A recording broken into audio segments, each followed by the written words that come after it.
yamo to kero kama wantiere kachiel nyakoro mujong bende kanyalo manilo thuolo mano mar golo pache okone kacha ne SMS lano en aria deka uchelo nono timiyo paro ma intiere godo paro gi duto mana wangeni podango thuolo mar duoko penjo makel kod magi bende kamarange loko telo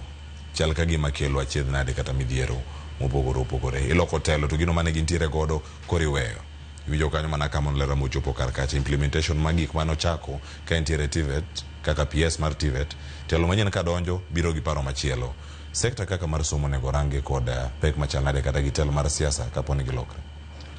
Klepas gima nyaka wawinjre kendo wang'eni curriculum implementation nyalo dwaro political goodwill kendo ka government oyiene my direction mwadhi to ken gima tek to goodwill no endo emomiyo kane president ochako the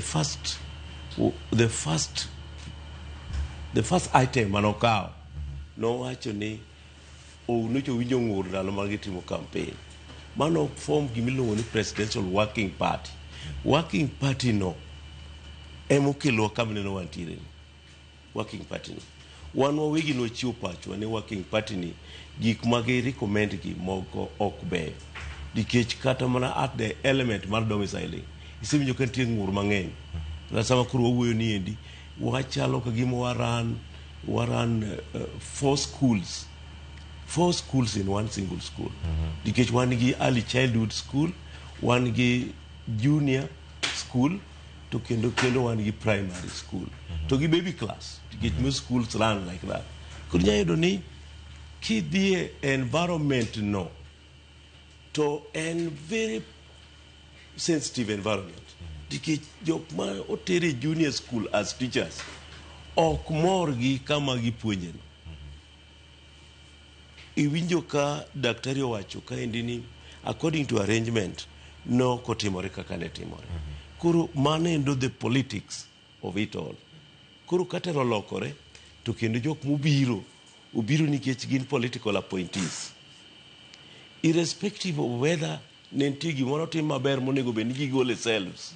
mondo gitigo gimbe koro gidwa timo gima nyiso ni gin jok man gi lony manyalo tiyo